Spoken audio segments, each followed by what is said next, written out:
Hi, I'm Rick Stivers with YoungMartin'sReels, and today we're going to be working on this Ted Williams 525 spinning reel. And I'm going to be honest with you, this is why I'm so late coming out with this video. This reel really kicked my butt. I spent 3 days trying to get it to where it functioned properly. And what was happening, I would get to the very end and I would put it together, and when you would wind the handle, it would get somewhere along and it would just catch, and then you have to push hard and then it would break easy and it would catch again. And I took it apart, cleaned it, took it apart, cleaned it, took it apart, cleaned it, over and over and over, and it took me a while to finally figure out what was going on. But I'm going to walk you through it. I'm going to redo it again, reshoot the video because it was an absolute disaster. And so we're going to shoot this again and I'll walk you through everything that we're going to do. Fortunately for you, we're not going to have to spend a lot of time cleaning because all that was done on the previous 4 or 5 times that I took this reel apart. So today, all we're going to do is disassemble, inspect, and put it back together, and I'll show you where we're going. All right, so the first thing we're going to do is remove the handle. We're going to start off by removing this screw on the lockdown. And I have an assistant today, which is my first time it tells me when I've got things off of the camera. So she will be tapping me on the shoulder or grunting or doing all kinds of weird things to let me know, hey, you have got that messed up. And by the way, that person is my granddaughter. So she's here to help me today get this squared away. All right, there's the handle. And now we're going to take off this tension washer right here that holds tension on here. There we go. And now we're going to unspin the star dragnet assembly, and that brings us to this point. All right, now we're going to loosen up these 3 thumb screws and pull off this end cover. And we're going to pull out. Now watch right here that you don't lose these brakes right here. They're real easy to drop and lose, so they're very difficult to come by, so don't lose them. Pull that out. Now we're going to inspect. Now several times I took this apart, and I took it apart because I felt there was a need. Okay, if you look down inside here, you will see this gear right here is going to drive the worm gear for the level winder. This gear is being driven off of the spool gear right here. All right. If all of that's clean, there's no need to take this side apart. All right. If it isn't clean and you need to take it all apart, that's fine. The way you would do that, we're not going to do it today. You take these 3 screws out right here, and this cover would pop off. And if you needed to take this gear off right here, what you do is there's a C-clip right here. You pop that C-clip off, then this can come out and be cleaned. Be careful if you look underneath there and you feel a need to scrub and clean. Don't scrub and clean too much because there's 2 little posts under there that attach this plate on. And this plate is the identification plate, and you don't want to scrape that off and break them loose. So be careful when you scrub around there that you don't pop those off. Anyway, in the event that you don't need to take this off and you've cleaned it, you can lubricate. A lot of people will say that you don't need to lubricate these Teflon gears. I am lubricating them because, hey, there's been a lot of mileage seen on this reel, so we're cleaning it up. All right, the one thing we are going to do is I'm going to clean a little of the grease out of the bearing hole. As a matter of fact, we're going to go ahead and pop that off on this side, unscrew it. And if you're careful here, you can pop out the bushing. I call it a bearing. It really isn't. It's a bushing. Inside there, after you've taken the bushing out, you'll see a C-clip inside there. There's no need to ever take that out. You can take the bushing out from the outside, and that C-clip is a real pain to deal with. All right, so this is the bushing for it. We're going to clean it out good, and then we're going to oil it instead of grease it. I want to get as much action as I can out of this fishing reel. Okay, so we're going to slip it back in right there, and we are going to oil that bushing. Put the cap back on. Screw it down. You don't screw it. No need to screw it all the way down. Just screw it partially down. All right, now that's got the frame done, except for the worm gear. Let's take a quick look at the worm gear. That will move as you turn the gear inside. You will see that will spin the worm gear right here. See if you can see the worm gear. There we go. All right, now we can see the worm gear. I had to clean this a lot. It was very dirty. If you feel the need to take this out and clean it, what you can do is, while you've got this side cover off, there is a clip inside. Well, I'm going to go ahead and take it off. I might as well show you. There's no sense in having gone this far and not showing you what I've got going on here. All right, with the side cover 3 screws out, you can lift this cover off. Now you can see that gear that I was talking about inside. There you go. You can see that gear. And like I said, there's a C-clip right on the end here that you can pop off. There's no need to do it. We're fine. But if you feel the need to take this worm gear out, right here, there's a clip on the end that slides over. Once it's over, this will slide out. And that allows that to release the worm gear to take it out. However, if you're going to do that, you have to rotate this all the way over, lift it over, and pull out this screw cap right here. Okay, that's your pawl gear. Remove your pawl gear, or your pawl, and then, and only then, can you slide this off. But I have no need for that. We're going to put it all back now. But at least you've seen how to do it in the event that you needed to. All right, that's got that slid back on. I got a little excess grease in here from somewhere. And we're going to put this assembly back on. Now, if you're putting the side gear back on, Kaylin, zoom this back out just a little. Oh, if you're putting the side gear back on, you'll notice these 3 posts and then the single by itself. Well, you got the same thing on these holes on the side shift. That tells you where everything goes. That center post by itself goes in that center hole. So flip it over, slip it in. There you go. You'll feel it click into place, and now you can put those 3 screws back.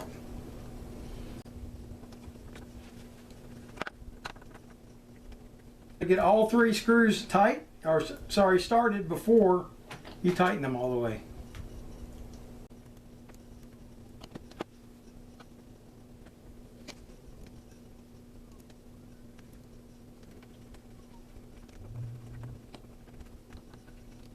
All right, with that done, you can now put your spool gear back in. Make sure that it's greased. Make sure it's been oiled on the end.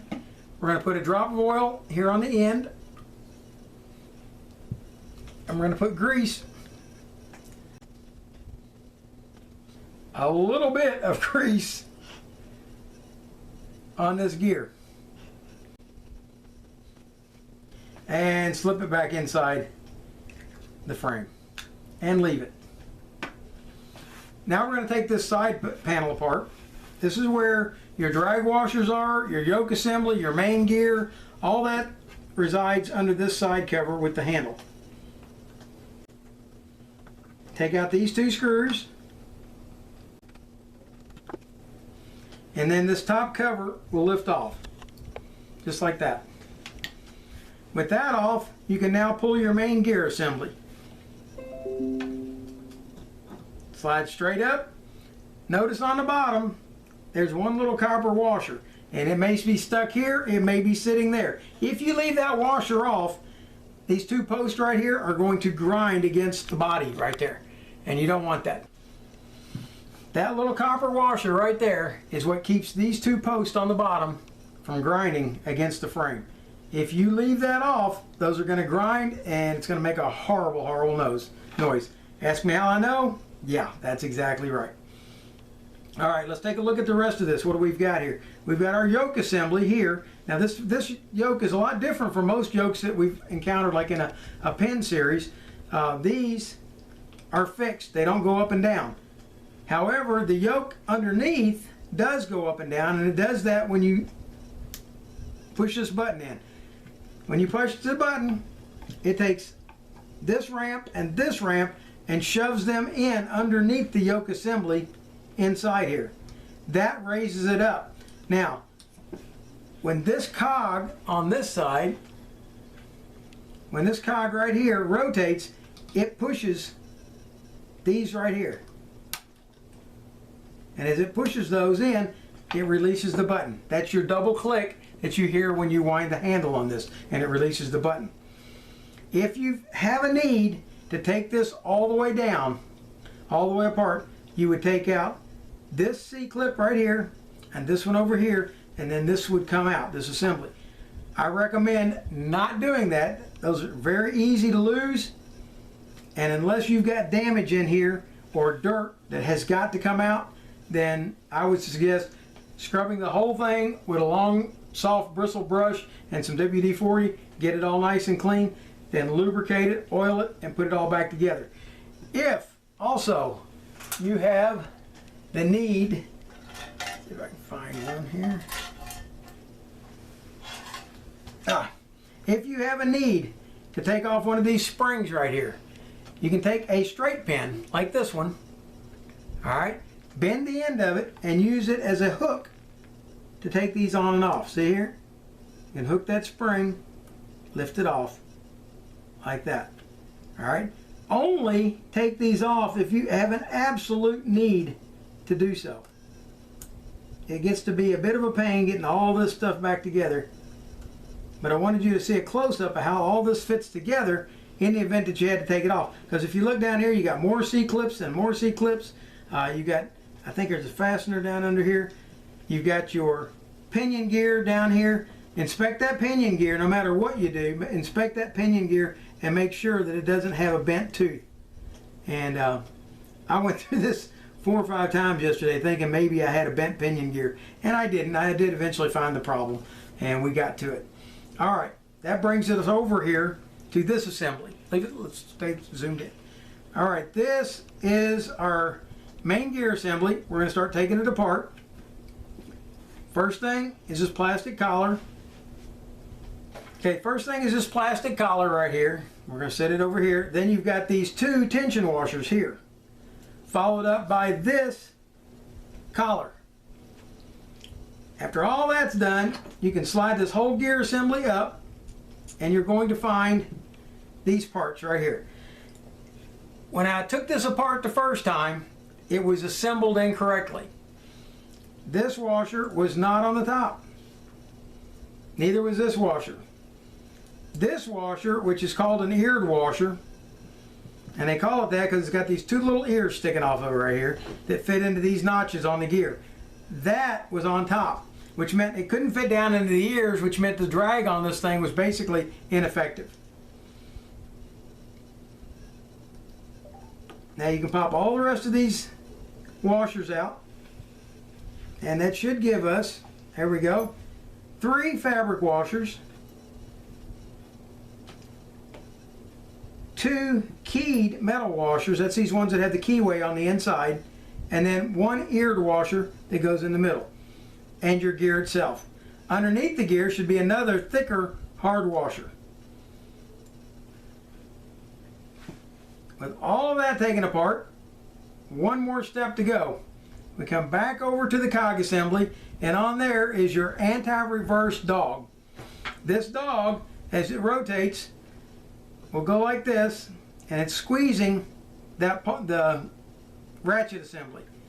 As it's squeezing it, it allows it to come by. Now when you start to reverse and go the opposite direction, backwards, and it rotates around, it catches right there. Caitlin, zoom me in for this shot.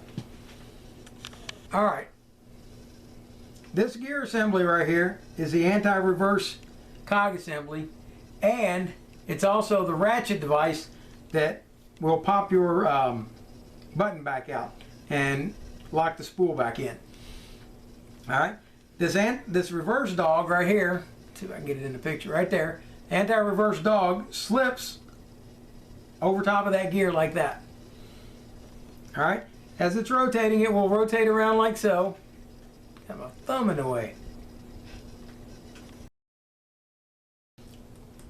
This cog is for your anti-reverse, and as it rotates, it will spin.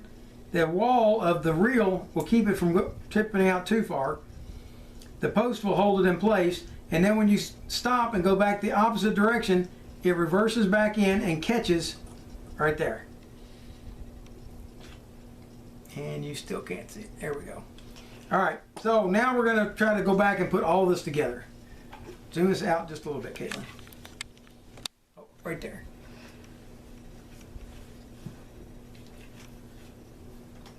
All right, so we're going to start off with our bridge assembly here.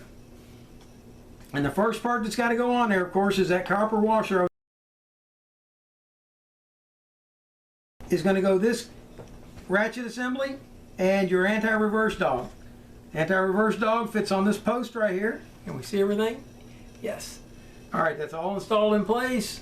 That's too far over. Bring it back. There we go. All right, now you can see it. So the next part that's going to go is this thicker washer, the pliable washer, or it's not really pliable, it's a fabric washer. All right, it goes on. Next goes your main gear. Slide your main gear assembly down and in.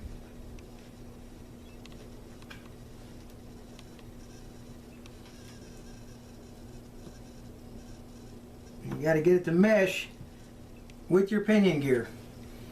Now during all that, this popped loose, so I'm going to slip it back in the reverse dog. There we go. All right, now the reverse dog is back on. It's hooked in place. And remember, it has those little wings of it have got to fit on each side of that cog assembly. Next comes the fabric washer with a little bit, and I mean a little bit,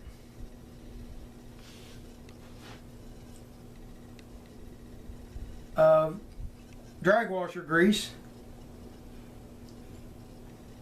Then you install your keyed washer, followed up by your next fabric washer, and a little bit more fabric washer grease, followed up by your eared washer. Now when you put your eared washer on there, you've got to make sure that those little ears go into the slots on the main gear assembly. Once that's done, next comes your fabric washer again, followed up by some grease again, and your final keyed washer. With all that in place, install your collar, install your 2 compression rings, and your plastic collar, and we're ready to put the cover back on.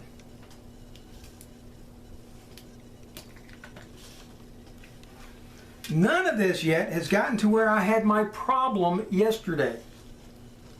All of these things, or actually for 3 days, all of these things work fine. Go ahead and zoom me back out.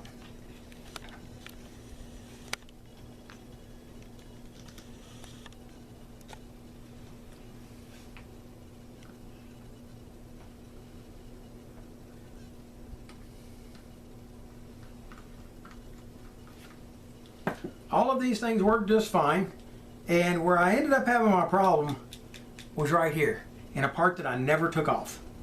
Never felt the need to. If you look, you see that assembly right there? Well, first off, it was installed backwards. It wasn't installed with the cup side facing in. Alright, so what we're going to do, alright, so now what we're going to do is we are going to install this side plate with that part not installed. Slide it in. Screw in your thumb screws. Alright, what we're going to do is we're going to clean the grease off of this and reinstall it with just oil, because we want this thing to move as free as possible.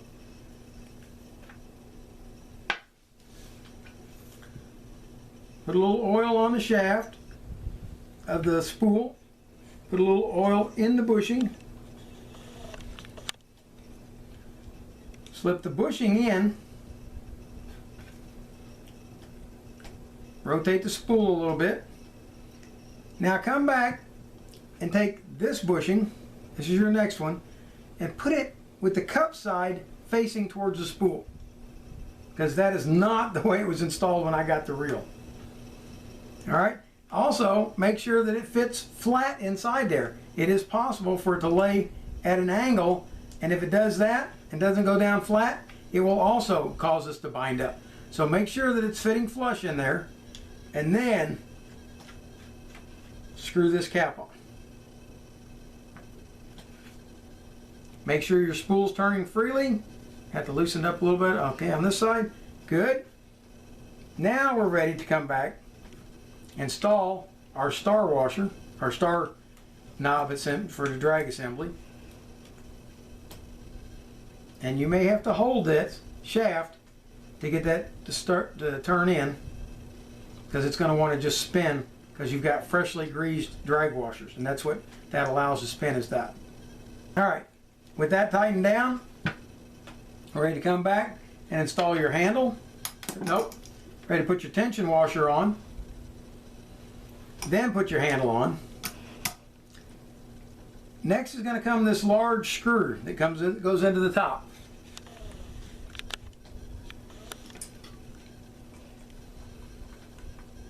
Now your first thought when you tighten this down is, hey, wait a minute, something's wrong, my handle's still loose. Well, that's because that screw has nothing to do with the handle. It just has to be put in after you put the handle on. Once you've done that, now you're ready to put on the nut for the handle. And look at it from the side and make sure that you've got it on straight. It's real easy to get this one on cross-threaded.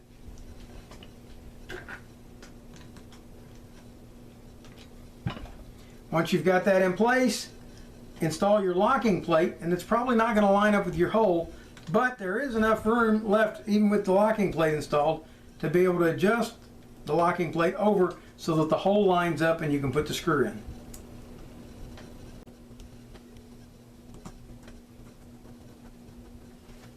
Tighten that screw down. Oh, look at there. It's working like it's supposed to. Click the button in, it locks. We're in free spool. Nice and smooth. Nice reel. Let's check the drag. Drag's still a little loose. Tighten it down a little bit. Oh, that's much tighter. Okay. There we go.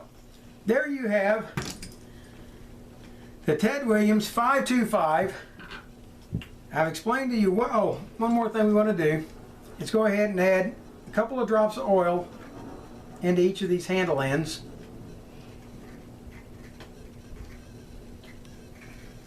And then spin them around a little bit